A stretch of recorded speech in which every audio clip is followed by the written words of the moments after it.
ତେବେ ସିନେମାର ଅଭିନେତ୍ରୀମାନେ କ'ଣ ପାଇଁ ଛୋଟ ଡ୍ରେସ୍ ପିନ୍ଧନ୍ତି? ତେବେ ବିଦୁସ୍ମିତାଙ୍କ ପ୍ରଶ୍ନର ଏମିତି ଜବାବ ଦେଲେ ବର୍ଷା, ତାହା ଶୁଣିଲେ ଆପଣ ତାଜୁବ ହୋଇଯିବେ। ତେବେ ଆପଣମାନେ ଜାଣିଥିବେ କି ଓଡ଼ିଆ ଇଣ୍ଡଷ୍ଟ୍ରିରେ ବହୁତ ଅଭିନେତା ଏବଂ ଅଭିନେତ୍ରୀମାନେ ଅଛନ୍ତି ଯେଉଁମାନେ ନିଜର ଅଭିନୟ ପାଇଁ ବହୁତ ଚର୍ଚ୍ଚାରେ ରହିଥାନ୍ତି। ବର୍ତ୍ତମାନ ସମୟରେ ସମସ୍ତେ ସମସ୍ତଙ୍କ ଘରେ ଟିଭିକୁ ବହୁମାତ୍ରାରେ ୟୁଜ୍ କରନ୍ତି ଏବଂ ଏହା ସହିତ ସୋସିଆଲ ମିଡ଼ିଆ ମଧ୍ୟ ବହୁତ ୟୁଜ୍ କରନ୍ତି। ଏବଂ ଫ୍ରେଣ୍ଡ, ସବୁଥିରେ ସମସ୍ତେ ଫଲୋ କରନ୍ତି ସବୁ ସେଲିବ୍ରିଟିମାନଙ୍କ ଅଧିକାଂଶ ଜୀବନଶୈଳୀକୁ, ତାଙ୍କ ଭଳି ହେବା ପାଇଁ ଚାହାନ୍ତି।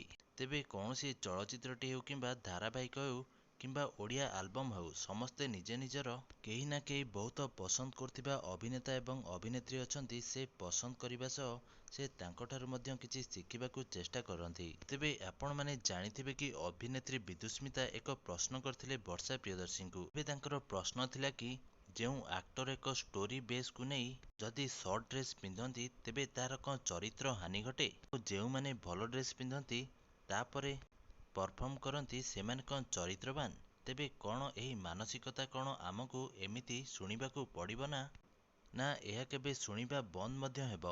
ବିଦୁସ୍ମିତା ତାଙ୍କ ପ୍ରଶ୍ନର ଉତ୍ତରରେ ବର୍ଷା ପ୍ରିୟଦର୍ଶିନୀ କହିଥିଲେ, ଏହି ମାନସିକତା ମନକୁ ଆଣିବା ଜମା ବି ଠିକ୍ ନୁହେଁ। ତେବେ ବିଦୁସ୍ମିତାଙ୍କ ଏହି ପ୍ରଶ୍ନରେ ବର୍ଷା ନିଜେ ମଧ୍ୟ ସମର୍ଥ ଦେଲେ ନାହିଁ। ତେବେ ଜଣେ ସର୍ଟ ଡ୍ରେସ୍ ପିନ୍ଧି ଦେଲେ କେହି କେବେ କ୍ୟାରେକ୍ଟରଲେସ୍ ହୁଏ ନାହିଁ। ଏହି ମାନସିକତା କେବଳ ହୀନ ମାନସିକତା ଅଟେ।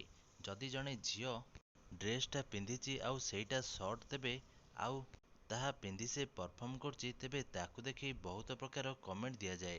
କିନ୍ତୁ ଏହାକୁ ବର୍ଷା କେବେ ବି ସମର୍ଥ କରନ୍ତି ନାହିଁ କି ଜଣେ ସର୍ଟ ଡ୍ରେସ୍ ପିନ୍ଧିଲେ ସେ ଚରିତ୍ରହୀନ ହୁଏ ବୋଲି। ସେ ସର୍ଟ ଡ୍ରେସ୍ ପିନ୍ଧେ କାରଣ ତାକୁ କୁହାଯାଇଛି ତୁମର ଅଭିନୟ ଏହା ଅଛି, ତେଣୁ ତମେ ଏହା ପିନ୍ଧିବା ଦରକାର। ତେବେ ସେଇଥିପାଇଁ ସମସ୍ତେ ପିନ୍ଧନ୍ତି। କିନ୍ତୁ ତାହା ସହ ମଧ୍ୟ ବର୍ଷା ବିଦୁସ୍ମିତାକୁ କହିଛନ୍ତି କି ଯଦି ଆମେ ସମସ୍ତେ ମହିଳାମାନେ ଚାହିଁବା ତେବେ ଆମେ ମନା ମଧ୍ୟ କରିପାରିବା। ଆମର ଲିମିଟେଡ୍ ଡ୍ରେସ୍ ପିନ୍ଧି ମଧ୍ୟ ଅଭିନୟ କରିପାରିବା। ବାସ୍ ସ୍କ୍ରିପ୍ଟରେ ଦମ୍ ଥିବା ଦରକାର।